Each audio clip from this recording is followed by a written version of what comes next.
1831 ಜನವರಿ 3ರಂದು ದೇಶದ ಮೊದಲ ಮಹಿಳಾ ಶಿಕ್ಷಕಿ ಸಾವಿತ್ರಿಬಾಯಿ ಫುಲೆ ಮಹಾರಾಷ್ಟ್ರದ ಸತಾರದಲ್ಲಿ ಜನಿಸಿದರು. ಸಾವಿತ್ರಿಬಾಯಿ ಫುಲೆ ಮಹಿಳೆಯರ ಸ್ಥಾನಮಾನವನ್ನು ಸುಧಾರಿಸುವಲ್ಲಿ ಪ್ರಮುಖ ಪಾತ್ರ ವಹಿಸಿದ್ದಾರೆ.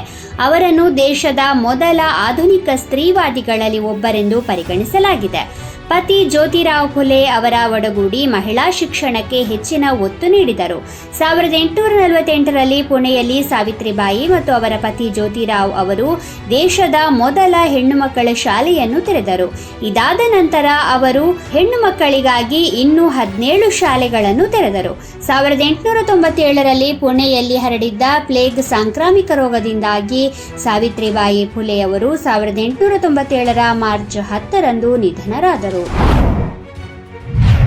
ರಾಣಿ ವೇಲು ನಚಿಯಾರ್ 1730ರ ಜನವರಿ 3ರಂದು ತಮಿಳುನಾಡಿನಲ್ಲಿ ಜನಿಸಿದರು.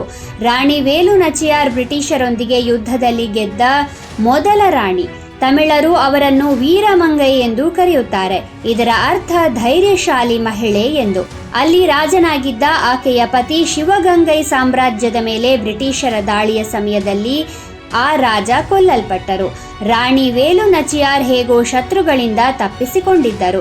ಸಂಘಟನೆ ಮಾಡುವುದರಲ್ಲಿ ಮತ್ತು ತನ್ನ ಸೈನಿಕರೊಂದಿಗೆ ಸೈನ್ಯವನ್ನು ಸಿದ್ಧಪಡಿಸುವಲ್ಲಿ ಅವರು ಹಲವು ವರ್ಷಗಳ ಕಾಲ ನಿರತರಾಗಿದ್ದರು. ಸಂಪೂರ್ಣ ಸಿದ್ಧತೆಯೊಂದಿಗೆ ಅವರು ಬ್ರಿಟಿಷರ ವಿರುದ್ಧ ಯುದ್ಧವನ್ನು ಪ್ರಾರಂಭಿಸಿದರು ಮತ್ತು ಅತ್ಯಂತ ಧೈರ್ಯ ಹಾಗೂ ಸಂಕಲ್ಪದಿಂದ ಹೋರಾಡಿದರು. ತನ್ನ ಸೈನ್ಯದಲ್ಲಿ ಮೊದಲ ಬಾರಿಗೆ ಆಲ್ ವುಮೆನ್ ಗ್ರೂಪ್ ಅನ್ನು ಸ್ಥಾಪಿಸಿದವರಲ್ಲಿ ರಾಣಿ ವೇಲು ನಚಿಯಾರ್ ಅವರ ಹೆಸರು ಕೇಳಿಬರುತ್ತದೆ. ಮಹಾನ್ ಕ್ರಾಂತಿಕಾರಿ ಖುದೀರಾಮ್ ಬೋಸ್ 1889ರ ಜನವರಿ 3ರಂದು ಜನಿಸಿದರು. ಖುದೀರಾಮ್ ಬೋಸ್ ಅವರು ಕೇವಲ 18ನೇ ವಯಸ್ಸಿನಲ್ಲಿ ಭಾರತ ಮಾತೆಗಾಗಿ ತಮ್ಮ ಜೀವನವನ್ನು ತ್ಯಾಗ ಮಾಡಿದರು.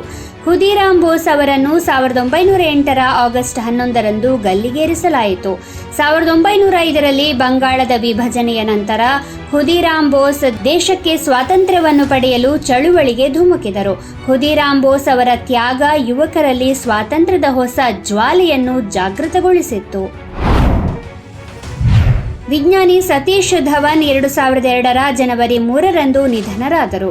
ಸತೀಶ್ ಧವನ್ ಅವರು ಭಾರತೀಯ ಬಾಹ್ಯಾಕಾಶ ಸಂಶೋಧನಾ ಸಂಸ್ಥೆ ಮತ್ತು ಭಾರತೀಯ ಬಾಹ್ಯಾಕಾಶ ಕಾರ್ಯಕ್ರಮಕ್ಕೆ ಪ್ರಮುಖ ಕೊಡುಗೆಗಳನ್ನು ನೀಡಿದ್ದಾರೆ. ಅವರು ಇಸ್ರೋದ 3ನೇ ಅಧ್ಯಕ್ಷರಾಗಿ ಸೇವೆ ಸಲ್ಲಿಸಿದ್ದರು.